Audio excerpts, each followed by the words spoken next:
Haley. Welcome to the whole podcast. Thanks for tuning in, and I hope you enjoy the show.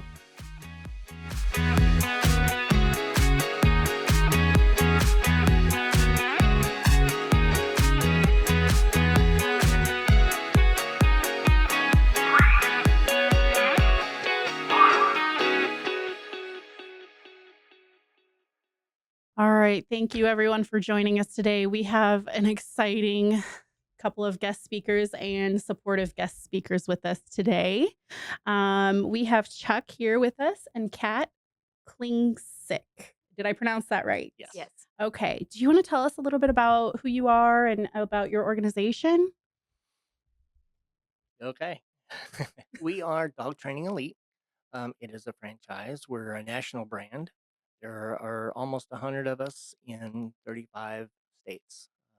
We have the franchise for all of the Kansas City area. Excuse me. Okay. That's quite a big group you have. Yeah, there's a bunch of franchises. Like I said, we're here in Kansas City. Mhm. Okay. Um, I spent 30 years in the IT world. I was Mhm. a project manager. Okay. And about 6 years ago, I managed to lose my right eye. And so while I was trying to take some, time off to get healthy, so I took a little time, and uh, once my eye stabilized and I was ready to get back to work, project management didn't seem as fun as I thought I remembered it to be. So I started talking to franchise coaches, and they pointed me to Dog Training Elite. And at that point in time, Kat had been working at a vet for a couple of years, and I looked at her and I asked her, says, "What do you think about training dogs with me?" And she said, "Yeah, I could do that." So I figured I'm not going to look back. We're just going to put both feet in and headstrong, and here we are. We've been training since 2021. Oh, wow. Okay. And so you were working for a vet at the time? So you've always been involved with dogs in your professional career then? Yes. So I started at the vet on my 19th birthday, Okay. and the running joke is most kids get a car for their birthday. I got a job. Um, and then 2 years later, on my 21st birthday, uh, we were actually at boot camp learning how to train dogs. Oh my gosh. That is so interesting how that lines up in different ways. I would have never thought that somebody in IT would be very, very interested in dogs. And then you already have your background, so it lined up really well for you. So that's really interesting how that came about. We've had dogs pretty much. I've had dogs all my life, so she has too. Yeah. When I was dad raised cows, so I was over around animals a lot. So Okay. animals, are second nature. They're better than people sometimes. I can understand that, and I agree. Yes, yes. I have a support cat. He hates me, but I love him. We'll be sure to let you get some love in here before you leave. Yes, Our please. pups. Yes, please. Okay, now do you want to introduce your co-hosts here? So I have Egret with me. I know that's a very non-traditional dog name. She is a 4-year-old Lab Saint Bernard. My gosh, she is so adorable. Oh my gosh. Okay. And I have Sir Isaac Newton. He is a 4.5-year-old German Shepherd Husky mix. German Shepherd Husky mix. Okay. He's a little smart and a lot stubborn. And these are your personal dogs that you have trained and you work with for presentations, I'm assuming, most of the time? They are also our service dogs. Oh, okay. Yep. Okay. Since I'm blind in my right eye, Newton is trained to let me know when people approach from my right. Really? He's also trained in item retrieval. Not that I necessarily need item retrieval, but Right. someday I will. Huh. Maybe I need to get a service dog now, guys. So I mentioned a little bit that I am vision impaired as well. So that's interesting that a service dog could help with letting you know if somebody's approaching, because I think in the blind community, a lot of people assume that it's just guide dogs that would be beneficial, but that's really interesting. I would have never thought about that. And so do you guys train the service dogs for people who are losing a little bit of vision? How does that work? What does that look like? So we don't do the seeing eye dogs, Mhm, but we can help with visually impaired mhm. people who or any other type of disability. Um, the seeing eye dogs do have to go to like a 2 year long school, and it's very intensive work. Right, and they work with like, they breed their dogs if I understand, because my brother did, an event for, his Eagle project to raise a guide dog, and so if I understand correctly, their process is they loan out a dog to a family who's on their list.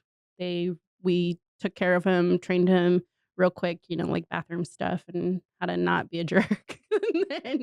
And then, after a while, I don't remember how long we had him, we, provided the dog back to the guide dog school.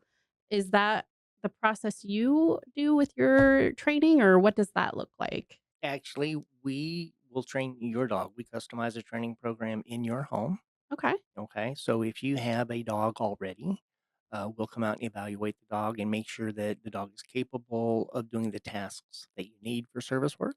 Mhm, If the dog is, then we go ahead and the dog lives with you, and mhm, we come out and we train with you. We first work with the dog to make sure that they get what the training is, mhm. and then we work with you and the dog so that you have that communication path with the dog and your dog's listening to you. Then we give you homework to do. Uh-oh. Once you do your homework, the better you do your homework, the better your dog's going to be. Right, So right. that's how we focus on that. If you don't have a dog, we can help lead you to finding the right dog for your particular needs. That is so helpful. I wouldn't even know where to start with that if I were to go down that path. And so, um, is there a cost associated with this for anyone who's interested in doing this? And anyone, I mean me. Yeah, we do have different levels of training Mhm, programs, and there's a cost because of the time commitment mhm, involved. We don't obviously train cost for your dog, but we do yeah. cost for the training. Okay, okay. So cool. Now the evaluation is free. Yes, okay. So to make sure that the dog is compatible? Yeah, for example, let's say you had diabetes or you have epilepsy and you have seizures. Mhm, Okay, something to that effect, and you need a service dog that can help detect when you're getting ready to have a diabetic low or high or a seizure's coming on. They do that with scent work. There's the sense of smell. yes. If you have a bulldog or a pug and you ask me to train that dog for scent work, I'm going to tell you no Okay, how because come? they don't have the sinuses to do it. They don't have the scent capability. If you think about the bulldog snore, Yes. they can't breathe through their nose. Yes, I've heard that, yes. So they don't Okay. have all of the scent receptors that are necessary for that scent work. Hmm, And it may sound too simple, but the longer the dog's nose, the better their sense of smell. okay. And it sounds simple, but your golden retrievers, your Labrador retrievers, your shepherds, all of those, the longer noses, the collies, Mhm, they have really, really good sense of smell. okay, Okay. And dependent on the temperament of the dog, can make a very, very good scent related service dog. okay. Now, how do you match the dog with the person? Because I know that that's pretty big in the guide dog schools, and that's the only knowledge I have, so I apologize that I don't know more. So since we're using a dog that you already have, Mhm, we want you to have that bond already. yeah, So it's not like we're taking some random dog, training it, and then hoping mhm, that it's going to bond with you. yeah, We're taking a dog you already have a bond with, mhm. and we're working with it in its familiar environments with you. So then if I didn't have a dog and I was able to connect with you to help find a dog, I would have to be with that dog a little bit before I came and trained so that I can make that bond? So yes, we like you to have at least a week of Okay. time with that dog so that you've got at least the bare bones of a connection with Yeah, that dog. that makes sense. Interesting. Okay. Well, let me look at some of these questions. We prepared some questions and I think we've already derailed, but like I said, please let me know if you have a question on here that you want me to go through. I would be more than happy to go through that. Number 3, I think, is what I want to start with. What are some of the most rewarding moments that you've experienced with working with a dog and an individual in the community? So some of the most rewarding moments would be seeing someone like a veteran able to go back out into public, um, or someone who has survived some form of abuse, being able to go back and be able to be part of the community. Um, Whereas before a service dog, they were like, I can't go out. There's a chance I'm gonna have some kind of flashback, and it's just not going to end well for me or others. So it's great seeing people who need help actually able to get that help and have that companion. Yeah, I've seen that actually, and I've talked to individuals. When I see a dog, I just can't help myself. But the individual was a vet, and he was telling me he could not go out into the community without his dog, and his dog was the most well behaved dog I'd ever seen. But it was just such a good, unique match for him that he was able to come out and go to the wedding that, we were hosting and all of that, and he was just really honored to be there and able to be there, so, I have seen that in the community, and it's a really unique situation if you didn't know what was happening. Because of that, okay, one of our very first service dogs that we trained was for a veteran, Mhm. and it was that exact scenario. He couldn't leave the Yeah. house. And then after we were able to get his dog ready, he's going to the grocery store. He's in a checkout line. Now he had a little golden doodle that probably isn't going to do a whole lot, but he put that golden doodle in a watch my six. And that dog, he had that dog's trust, and he trusted the dog, and he was okay with going through the checkout line. So as soon as we trained his dog and we saw the results, our passion went to helping veterans with service dogs. Oh my gosh, that is amazing. I couldn't even imagine what it would be like to not go out and feel safe in the community. Um, that's amazing work. Okay, I just had a question. What certification do you need to be able to train dogs for, vets or individuals in the community? How does that work? So the U.S. government allows you to self train Okay, a service dog. Okay. However, the ADA does have some guidelines that you have to follow. okay. There's a certain standard of obedience they must fit Mhm, first, and then they must be trained to do a specific task or more for that disability. Our certifications come through Dog Training Elite. Like I said, we are a national brand, and we do all of our training through them. mhm. So we've learned all the training skills from our corporate office. Okay, okay. That's really cool. Wow, that's a lot, that's a lot. Okay, let me look at these questions here again. Um, okay, how does working with service dogs differ from training a family pet? I feel like you guys kinda do both, but are there differences, right? Yes. So a family pet, we're mainly just focusing on the obedience. We want the dog to listen to you at home in the familiar environments that it lives in, is with the family. Mhm, We also want that dog to listen to everybody in the house. So if you okay. have 10 kids, we're sitting there and we're working with all 10 kids. It might take us an hour and a half to work with all 10 kids, but Right, we go through it. okay, With a service dog, we need that dog to be rock solid obedience in every situation that you might put it through. right. I was working with a service dog yesterday, and she was in a sit. We were working outside on distractions. I was jumping around her. I'm sure people thought I was crazy, but I needed to make sure that dog was going to stay in that sit, Yeah, even if someone comes up and just starts jumping. yeah. I went running past her. She was not happy, but she stayed in that sit. Oh, wow. Yeah, no, that's a tough one.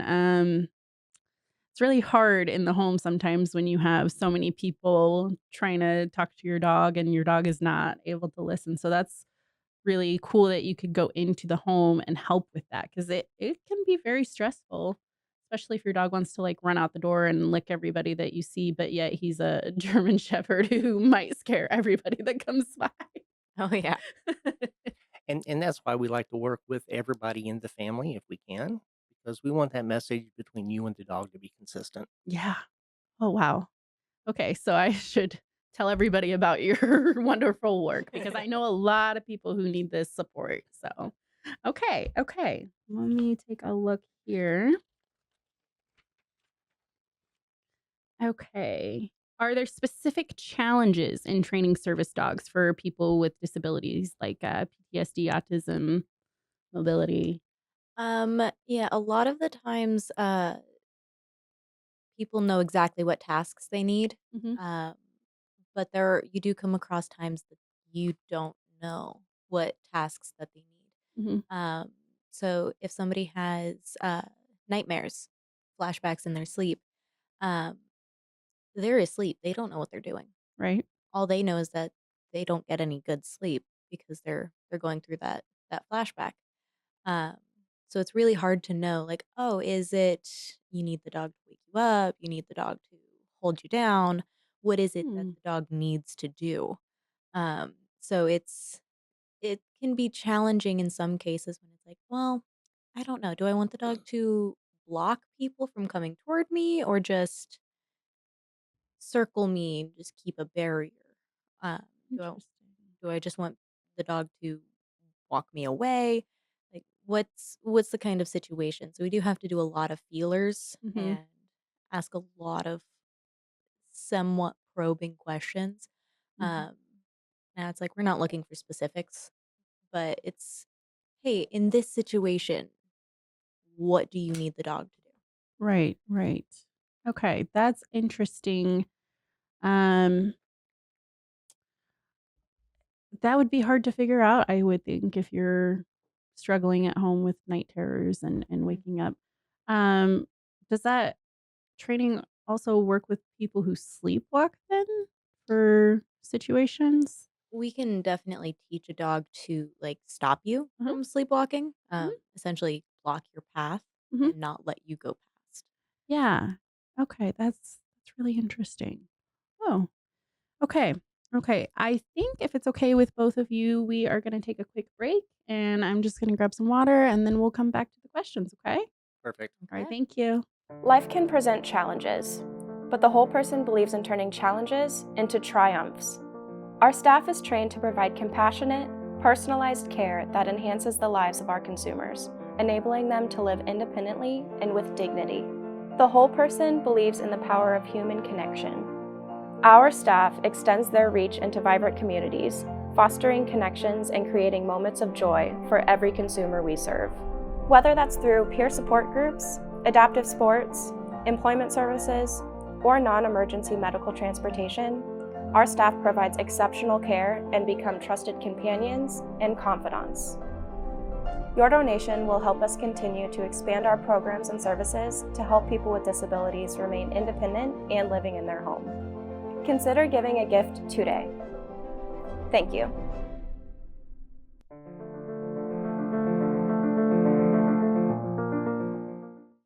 All right, thanks for joining us. We're just talking a little bit more about some of the training that has been done and maybe a challenging story that we have just heard about, but I would want you to share it as well because it's such a great training opportunity. It's interesting. So go ahead and share your story about a challenging situation. Yeah. So a challenging situation with like having nightmares is if you don't know what that is, um, I I need to know essentially what you're doing when you're asleep. Um, and for this one particular client, he had no idea what he was doing, if he was like being combative or just restless, if he got up or started talking, what it was that he was doing. And his wife, also being a combat vet, took sleeping pills so that she didn't have these nightmares. Um, and so she couldn't tell me what he was doing either. Um, and on a uh, project or business trip for him, he took his dog with him, and she slept across the pillows of the bed and breathed along the top of his head, and that's just what stopped his nightmares. Um, Wow. I wouldn't have thought of that as a solution to stop the nightmares because I think every person at one point has had some sort of nightmares. Mhm. So that's an interesting solution to something that we've all dealt with. And in some of those cases, since we don't know what you're doing when you're sleeping, and you don't know what you're doing when you're sleeping, we do ask that you take a video of yourself. Hmm. We don't need to see that video, but you do, Yeah. so you can relate to us what would help. Right. Oh wow.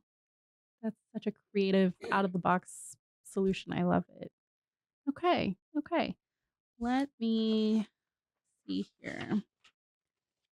Okay. So we've talked a little bit about personal journeys.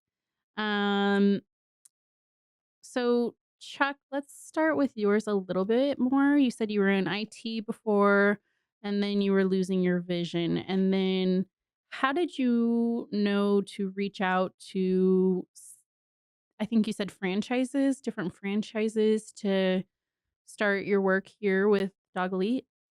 I actually talked to a franchise coach, Okay. and How do you basic find base that? what's that? How do you find that? I'm so sorry. Well, I don't honestly remember how I found her, but I came across her during my job search, Okay. and it just kind of looked interesting. And she actually pointed me to, I filled out a questionnaire, a big old, test that I took, and she said she narrowed it down to a few, and I looked at 6 different franchises, and 3 of them were pet related, and Dog Training Elite was the most attractive looking one, and Mhm. we liked the model, we liked the owner, we liked everything we saw about it, so that's when we started moving forward with it. Okay. With IT project management, I manage projects as big as 1.3 million, and I've managed projects with as many as 180 people. So I thought maybe I could take that skill and put it towards maybe running a small organization of dog trainers, and so far that's helped me a lot.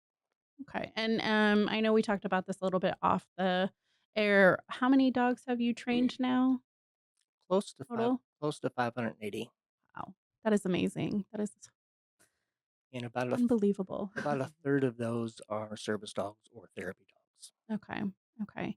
What is maybe the most what is the diagnosis you see most that people come to you with that need help? um, Probably one of the most common things that people need help with is counter surfing. Okay, I'm not familiar with that. If a dog jumps up on the counter and Oh, takes things like food or papers, yeah. That's for the obedience portion. Yeah. yeah, Yeah. it's a very common problem that just about every pet owner has experienced, Mhm. either with dogs or cats. As you can, Yes. Yes, I do have experience with that with my cat. Yes. yeah. Uh, Now on the service side, the probably one of the most, or I guess tied with the most asked for task is deep pressure Hmm, and interrupting behaviors. So deep pressure is a dog laying on you, like acting as a weighted blanket. okay. Um, and interrupting behaviors could be like finger picking, Mhm. which can get to be problematic. Yes. And your dog just breaks that apart. Hmm, Pulling at your hair, mhm, harmful, maybe hitting yourself or mhm. banging your head on the wall or whatever, some repetitive harmful behavior. Interesting. I wouldn't have thought that a dog could help with interrupting the picking at your fingers and harmful behaviors, though. That So makes as soon as a dog interrupts that, they just burst between your hands or whatever it is you're doing. They just burst on the scene and get between you and what's going on. okay. Breaks your focus, Mhm. and now you've got if you're picking your hands and the dog busts between your hands, now you've got a dog between your hands, and now you're petting your dog, so your Yes. focus is redirected quickly. Yeah. And the good news, the good thing about the dog like that is you want the dog to be persistent Mhm. to stay there with you, Mhm. and so that helps significantly. Okay. Wow. All right. And then, you said you worked at the vet for a little bit before you went over. So how did you get involved with working with vets and everything? Did you do, a forgive me, I don't know all the terms. Is it like a certification? Is it a schooling? How did you get involved with that? So, I worked in the kennel, so I was Okay. in the boarding portion, and while I was at I well, actually, this goes back a little bit farther. My brother was interviewing for a job, and they had to come and ask family members about him, everything, and uh, they were talking to my mom. Well, at the time, our dog was not leaving this lady alone. I'm like, "Here, let me get her out of the house." I took her over to the dog park, and we were going on our regular trail through the dog park, and while I was there, she was attacked by another dog. Oh, no. Um, and so I pick her up, I take her home, and I'm like, "All right, this is not good." Uh, Mhm. but I'm sitting there, I'm finding all of the puncture wounds. Um, as my mom finishes her interview, we scoop up Molly again and take her to the vet's office, where there was a help wanted sign on the door for the boarding facility. Mhm. So on the way in, we took care of Molly. On the way out, I grabbed an application, Yes. and then Yes. later that day, when we went back, I turned in my application with a resume, um, and I started working at the vet's office. At the time, I was also going to college for an Associates of Arts degree, um, that got interrupted by COVID. Um, Wow. Yeah. so I ended up working at the vet's office for about 2 years before I went to part time work. So I was only working weekends at the vet's office, and then I was doing dog training during the weekdays. So I had two jobs for a while, Yeah. and I actually recently left that job at the end of this past year. Mhm. I spent about 5.5 years at the vet's office. Wow. 2 jobs is very difficult to maintain, so that's quite an accomplishment. Congratulations on that. Thank you. Mhm. Wow. What a story. What a story for both of you. Okay, let me find here. Do you guys see any questions that you would like to specifically answer? If not, I'd like to look at question 11. How do dogs, bring families and communities closer together? So in one respect, as we mentioned before, people who have some disabilities are able to get into the community with their dogs more Mhm. so they can integrate better. In another respect, one of the things that we help with is training therapy dogs for schools, um, therapists, hospitals. Um, Newton actually volunteers once a week at one community hospice. We go out, we spend about an hour uh, visiting. We probably see anywhere from 15 to 20 people. Um, and, they get to spend 3 to 5 minutes telling me all about the dogs they've always had and petting Newton. And it kind of gives them a little bit of cheer. Yeah. So therapy dogs are very beneficial. We've trained a bunch for schools. We put therapy dogs in a fire station. We put Mhm. therapy dogs in pediatric dentists. Wow. A lot of individual therapists. So therapy dogs actually help um, children and patients calm down so that they can focus. Mhm. Mhm. So I'd like to submit, the whole person on your next place to have a therapy dog. So let's just get that right there and Absolutely. We have a lot of clients who want to train their dog for therapy dog. They've got the mhm. ideal dog for it, but maybe they don't know where to go. Yeah. So we do have a list of places that do ask for volunteers. Oh my So I can gosh. definitely get you on that list. Yeah, I really actually do wanna be on this list. I wasn't kidding. Like, I Um, just oh, this is there amazing. I don't know if you, added, hospitals to that list. We do have a nurse who Mhm. trained her dog as a therapy dog for her hospital, and Oh she my was gosh. originally planning on him being there for, the patients, Mhm. but once all of the nurses got a hold of him, Yes. he wasn't making it quite to the patients' rooms. And Yeah, and that yeah. and that's what we find in hospice too. When we go there, the workers, Mhm. you know, think about it. They're superstars. They get to spend all day trying to help all those folks. Then they're stressed. Right. So we let the dogs visit with the hospice workers too, and it's Love it. pretty awesome. Yeah, no, it's interesting when you work in a field that helps people who's helping you to help those people too. So I could see how beneficial that would be in hospitals. That's great. Oh my gosh. I bet that is the best day ever when the dogs come through. Oh my goodness. Oh, okay, let me flip over here. Okay, are there any misconceptions about service dogs? Because, like, what would you want to tell people? So, I used to be a counselor, a vocational counselor for people who are vision impaired or blind. And I very much wanted to get everybody together and say, I need you, everybody to call me. So, what would be one, a misconception that you see most often? But also, what would you want to tell people if you had everybody in one room?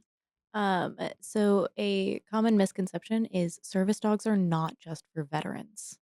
Okay. So service dogs are for anybody with any form of disability. Mhm, If that's PTSD from a car accident mhm, or from a very traumatic life experience, or if you have autism, mhm. you can't just plan autism. I mean, you can't just say, "Oh, I'm going to have autism today." That's not how it works. Right. um, or diabetes. It's something that's going on all the time. You don't know when something's going to happen. Mhm. A service dog is there to help you with that.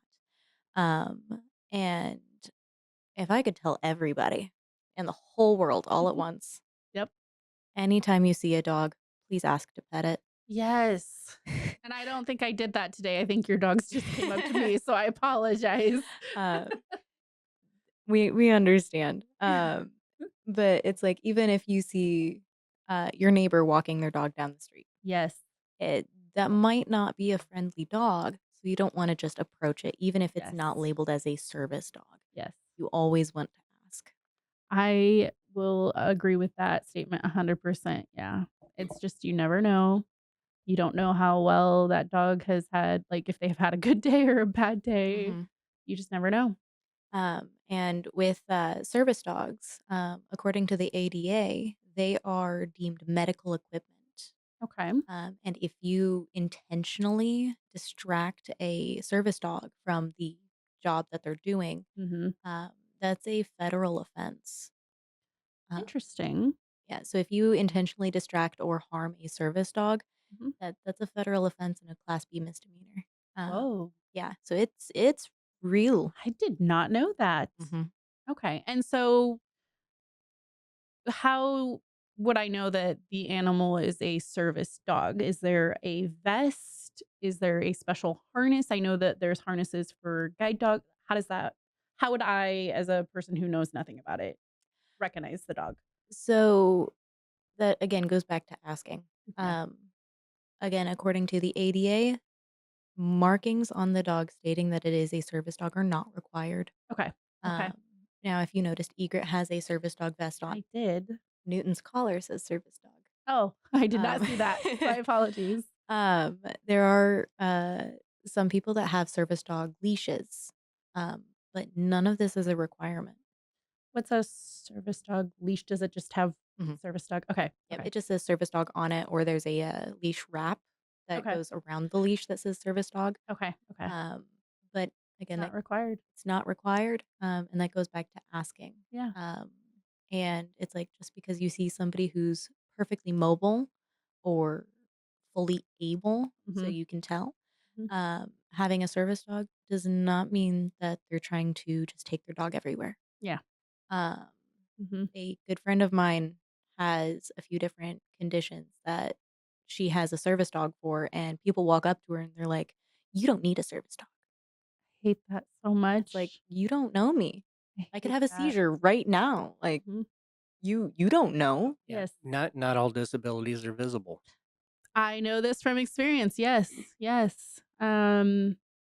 It is very frustrating because there are a lot of videos about people using their service animals and then people coming in and saying, you can't have your dog in here or situations like that. And it is very frustrating and difficult to watch, even.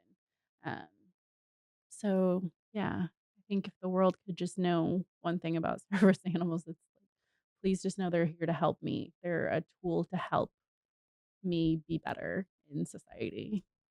Oh, yeah. Mhm. Wow. Wow. Okay, let me see here. Um, so how did you guys, if you're okay with me asking this, how did you obtain your service dogs? Was it through the company or was it an outside company? How did that look like for you specifically?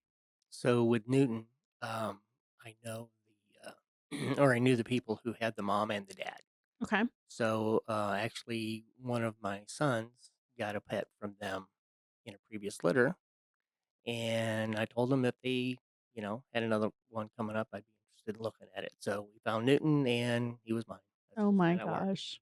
Did you get to name him? I did. Okay. Did you get to you named your dog after? Yes, that Yes, was I a did. dumb Uh, question.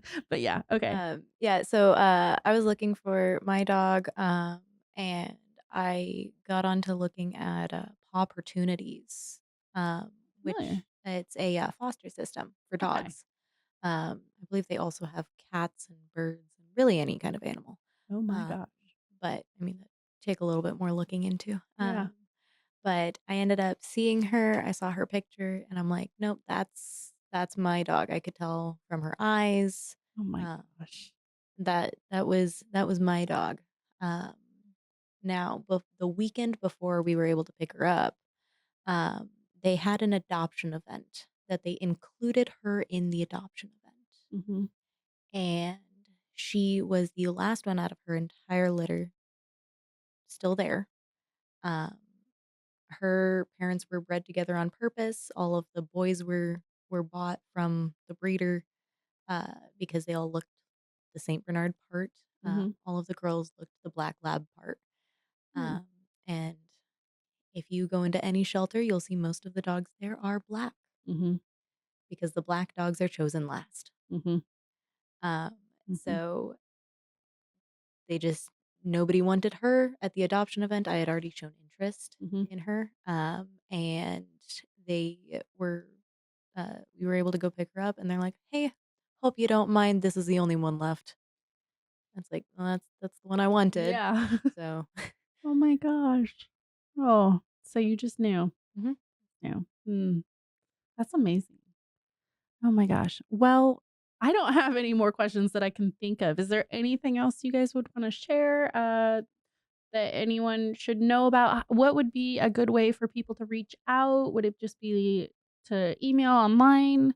W- Um, We have a website out there that you can go and there's an online form you can fill out if you mhm, want to reach out to us. mhm.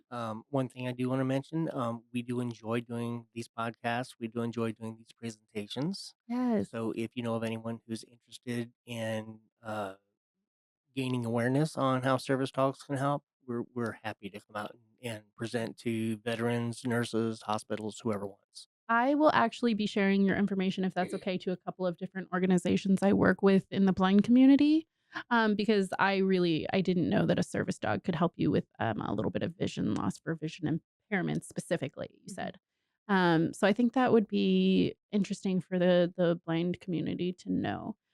So yeah, I will be sharing your information if that's all right. Thank you. Yeah. Absolutely. Yeah. Well, thank you so much for being here and answering my questions and working with me. I really enjoyed today's podcast. This has been great. It's Thank you been so really much. fun. Thank you. All right. Thank you, everyone, for joining us. All right, everyone. Thanks for joining us today on our podcast. Today, I'm going to go through some of the monthly events that the Whole Person hosts. Again, my name is Haley Korf. I am your vision impaired host today, so bear with me. I've got a lot of notes here, okay? All right, the first event is Getting Social. It's the first Friday of every month. The next event is Time to Spare, and that is the third Wednesday of every month. That is our accessible bowling open to everyone who has a disability. The next event is Mind's Eye View, and that is the first Monday of every month. That is more geared towards people who are vision impaired or blind to get together and talk about some of the difficulties. Then after that, we have our DIY skills for young adults, age range 18 through 24, and that is the last Wednesday of every month. Brain Injury Peer Support Group, the second Thursday of every month. And then Tech Talk, the second Monday of the month. And that is also geared towards people who are vision impaired or blind to get together and talk a little bit more about accessibility issues. If you have any more questions, feel free to look it up at thewholeperson.org. And again, please join us for any event at any time. Thank you.